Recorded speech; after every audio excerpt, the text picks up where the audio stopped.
नमस्कार साथियों, स्वागत है आप सबका। मैं गोपाल पारीक आज आपको पढ़ाने वाला हूँ रीट मेंस मैथमेटिक्स। आज हम पढ़ने वाले हैं रीट मेंस मैथमेटिक्स। ठीक है, कंप्लीट कोर्स आपको हमारे यूट्यूब चैनल पर फ्री मिलेगा। अगर आप कोर्स बाय करना चाहते हैं तो लिंक डिस्क्रिप्शन में है। कोर्स स्टार्ट होगा आपके 5 अगस्त से। कब से होगा? 5 अगस्त से। ठीक है, तो क्लास से आप ज्वाइन कर सकते हैं और फ्री में आपको मिलेगा फ्री क्लासेज, वो आपके हम इसी यूट्यूब चैनल पर मिलेगी। चलिए शुरू करते हैं रीट मेंस में। आज हम पढ़ने वाले हैं वो टॉपिक है रियल नंबर। ठीक है, रियल नंबर या आप इसे नंबर सिस्टम भी कह सकते हैं। नंबर सिस्टम की बात करेंगे। चलिए शुरू करते हैं नंबर सिस्टम की क्लास को। इससे पहले अगर आपको वीडियो पसंद आए तो वीडियो को लाइक करें, अपने दोस्तों के साथ शेयर करें और चैनल को सब्सक्राइब करें ऐसे ही और वीडियोज के लिए और कंप्लीट कोर्स के लिए। आपको इसकी प्लेलिस्ट बना दी जाएगी। उस प्लेलिस्ट में जाके आप रीट मेंस 2025 मैथमेटिक्स के नाम से आपको प्लेलिस्ट मिलेगी, उसको सेव कर लें। ठीक है, वहाँ पर आपको सारे वीडियो कंटिन्यूस मिलेंगे। चलिए शुरू करते हैं। तो हम बात करते हैं नंबर सिस्टम। नंबर सिस्टम में एक शब्द आता है नंबर सिस्टम।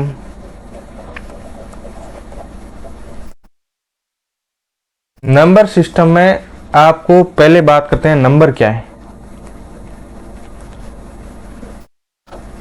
ठीक है, नंबर होते हैं जैसे 0, 1, 2, 3, 4, 5, 6, 7, 8 और 9। 8 और 9 ये सारे नंबर है। यानी कि आपको पूछ ले कि नंबर कितने होते हैं तो 10 डिजिट होते हैं। ठीक है, फिर बात करते हैं आगे आपके पास आता है इन्हीं नंबर से बन के बड़ी बड़ी संख्याएं बनती है और उनसे जो सारा तंत्र बनता है उसी को कहते हैं नंबर सिस्टम। इस नंबर सिस्टम को हम कैसे, इनकी शाखाओं को कैसे समझे, तो इसमें सबसे पहले आती हैं सम्मिश्र संख्या। कौन सी संख्या? सम्मिश्र संख्या। सम्मिश्र संख्या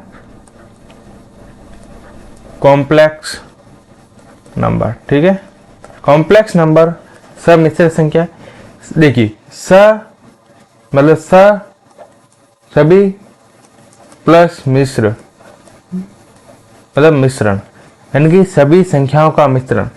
जो भी संख्या आप पढ़ते हैं उन सभी संख्याओं का मिश्रण। और कौन कौन सी संख्या पढ़ते हैं हम, इसको 2 भागों में बांटते हैं। एक तो होती है काल्पनिक और दूसरी होती है वास्तविक। ठीक है, काल्पनिक और वास्तविक इन सब का मिश्रण क्या कहलाता है? सम्मिश्र संख्या कहलाता है। ठीक है, काल्पनिक और वास्तविक संख्याओं का मिश्रण। काल्पनिक संख्या और वास्तविक संख्या बात करते हैं इनको अलग अलग। तो देखिए, सम्मिश्र संख्या पढ़ी हमने। सम्मिश्र मतलब सभी संख्याओं का मिश्रण। और इसे हम कैसे करते हैं? इसको हम प्रूव करते हैं x आयोटा प्लस y। ठीक है, या x प्लस आयोटा y, जैसे भी आप इसको निरूपित करना चाहे। 2 फॉर्म में आप निरूपित कर सकते हैं। यानी कि अब आप बात करेंगे आयोटा की, तो इससे पहले हम काल्पनिक संख्याओं को पढ़ेंगे तो आपको आयोटा समझ में आ जाएगा। तो इसको 2 भागों में बांटते हैं।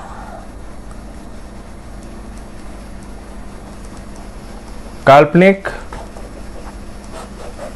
संख्या इमेजिनरी नंबर और वास्तविक संख्या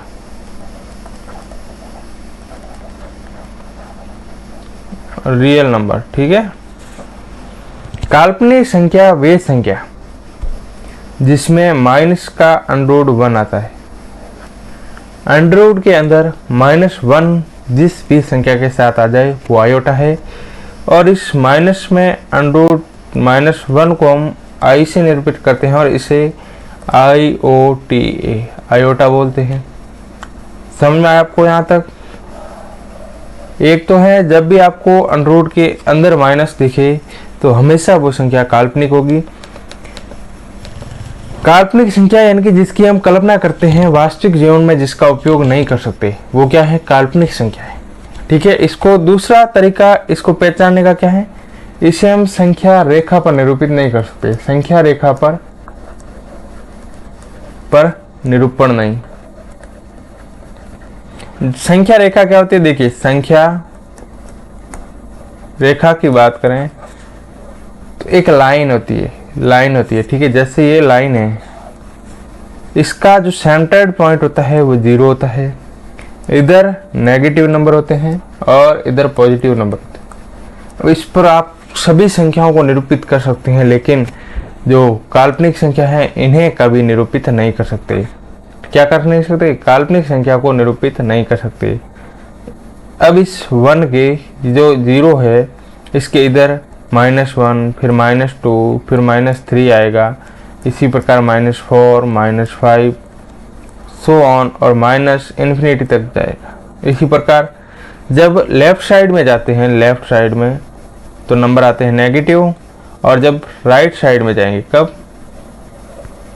राइट साइड में जाएंगे तो 1, 2, 3, 4, 5, 6, 7, 8 और पॉजिटिव इन्फिनिटी। ठीक है, क्या होता है? ये होते हैं नंबर लाइन। अब इस पर आप कोई भी संख्या निरूपित कर सकते हैं। शर्त यही है कि अगर वो संख्या इस संख्या रेखा पर नहीं आ रही है तो वो संख्या काल्पनिक होगी। जैसे हम बात करते हैं अंडरवुड में -5 की, तो इसको आप संख्या रेखा पर कैसे निरूपित? अब किसी भी संख्या को जब अंडरवुड में हो तो इसको 2 भागों में बांटा जाता है, जिसका वर्ग करने पर वो संख्या प्राप्त। ठीक है, जैसे हम 5 की बात करेंगे तो 1 का वर्ग प्लस 2 का वर्ग, जब इसका अंडरवुड निकालते हैं तो 5 आता है। आता कितना है? 5 आता है अंडरवुड के अंदर। लेकिन इसमें एक संख्या और है अंडरवुड के अंदर माइनस, और इस माइनस का हम आयाटा कहते हैं और इसका कोई अस्तित्व नहीं होता है। कल्पना की जाती है सिर्फ कि ये माइनस है, वो एक काल्पनिक चिन्ह है कोई, इसका वास्तविक में कोई। अब हम अंडरवुड 5 को तो निरूपित कर सकते हैं, लेकिन इस माइनस का क्या करें? इसलिए ये संख्या रेखा पर नहीं आती है। अंडरवुड 5 को कहते करते देखिए, आपने 2 लिया, 1 लिया। अब आप जानते होंगे कि कर्ण स्क्वायर बराबर लंब स्क्वायर प्लस आधार स्क्वायर क्या है? पाइथागोरस प्रमेय। पाइथागोरस प्रमेय। ठीक है, इससे हम इसको निरूपित करना जाए तो इसको लंब ले लेते हैं 1, 2 को आधार ले लेते हैं, तो कर्ण स्क्वायर बराबर 5 आएगा। अब स्क्वायर को हटाएंगे तो अंडरवुड 5 बन जाएगा, यानी कि अब जो कर्ण होगा वही आपका अंडरवुड 5 होगा। यानी कि देखिए, पहले लंब लेते हैं या आधार लेते हैं। आधार को लेते हैं तो मान लीजिए आधार लिया 1, ये 1 यहाँ तक आ रहा है। कहाँ तक आ रहा है? यहाँ से हमने लिया ये 1। ठीक है, फिर हम इसके ऊपर 2 सेंटीमीटर जाएंगे, इसी संख्या रेखा को ऐसे घुमा के 0 को 1 पे लाएंगे तो 2 आ जाएगा। ठीक है, फिर इन दोनों को जब मिलाएंगे, इन दोनों को हम जहाँ मिलाएंगे वो क्या होगी? इन दोनों को मिला रहे। कैसे मिलाए? ये मिला लिया। अब इन दोनों को मिलाने पर जो बन रहा है ना, वही क्या है? वही आपके अंडरवुड 5 का मान है। ठीक है, समझ में आया? यहाँ तक नहीं आए तो बता देना। समझ में नहीं आया है तो भी आपको समझाने की कोशिश करेंगे और समझा के ही रहेंगे, सिलेक्शन दिला के रहेंगे। तो रख हौसला, मंजिल भी आएगा, प्यासे के पास समंदर भी आएगा। बस जिद ले ले, ठान ले जिद और कर तैयारी शुरू। तो काल्पनिक संख्या समझ में आएगा। काल्पनिक संख्या में एक चीज और है कि अंडरवुड -1 को तो हम आयोटा लिखते हैं। जब x आयोटा लिखेंगे, यानी कि कोई भी नंबर वास्तविक संख्या है, जैसे 5 है और इसके साथ आयोटा लगाते, ये क्या हो गया? काल्पनिक संख्या होगी, क्योंकि अंडरवुड में -1 इसके साथ जुड़ गया है। जब भी काल्पनिक संख्या के साथ रियल नंबर के साथ आयोटा ऐड किया जाता है तो वो काल्पनिक संख्या बन जाती है।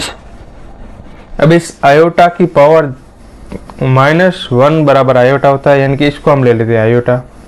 जब इसकी घात 2 करते, आयोटा की पावर 2 करते तो क्या होगा, -1 का अंडर रूट और इसका स्क्वायर।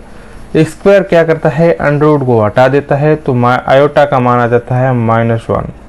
इसी प्रकार आयोटा क्यूब करेंगे तो -1 और अंडर रूट में -1, ये होगा -√-1।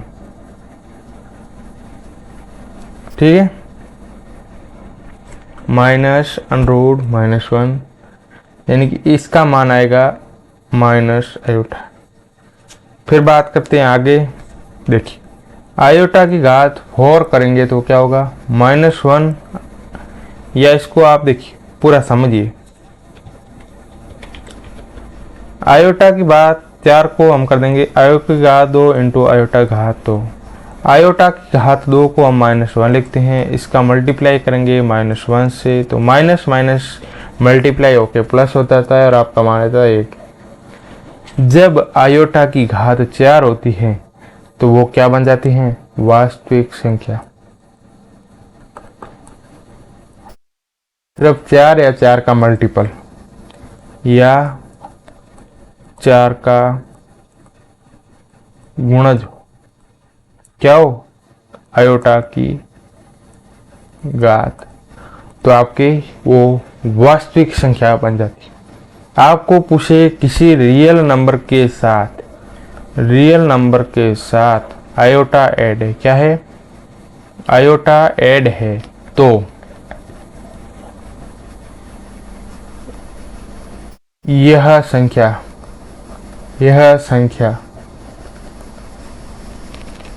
वास्तविक संख्या कब बनेगी, वास्तविक संख्या कब बनेगी। आपके पास ऑप्शन आ जाए। फर्स्ट ऑप्शन है आयोटा की घात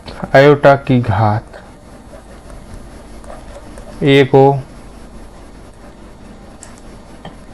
आयोटा की घात 2 हो, आयोटा की घात 3 हो, या चौथा आयोटा की घात 4 हो। सीधा आपको जाना है जब आयोटा की घात 4 हो, या आपको लिख दिए आयोटा की घात 4 का गुणज है, तो क्या होगी, वास्तविक संख्या बनी। अब बात करते हैं वास्तविक संख्या की। आपको काल्पनिक संख्या समझ में आएगी, इससे आगे आपके काल्पनिक संख्या में कुछ। बात करते हैं वास्तविक संख्या की। कौन सी, वास्तविक संख्या,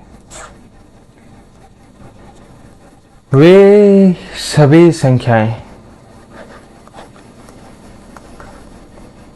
जिन्हें संख्या रेखा पर निरूपित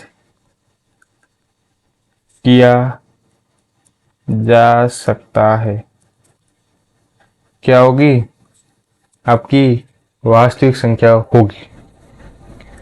वास्तविक संख्या को हम R से निरूपित करते हैं, यानी कि रियल नंबर। काल्पनिक संख्या को आयोटा से निरूपित करते हैं, इमेजिनरी नंबर। देखिए वास्तविक संख्या में कौन कौन सी संख्या आती है। वास्तविक संख्या को हम 2 भागों में बांटते हैं। ये है आपकी वास्तविक संख्या।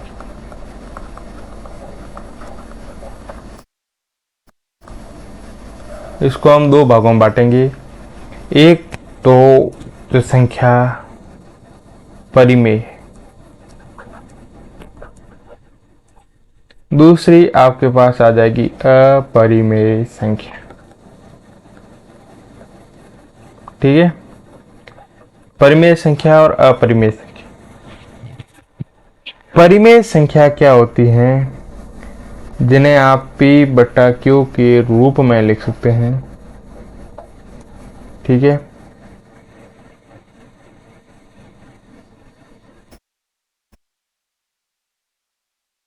अपरिमेय संख्या होती है जिसे आप P/Q के रूप में नहीं लिख सकते। Q नॉट इक्वल टू 0 होना चाहिए। ठीक है, यहाँ तक आपको समझ में आया होगा। अगली क्लास अगले वीडियो में, चलिए।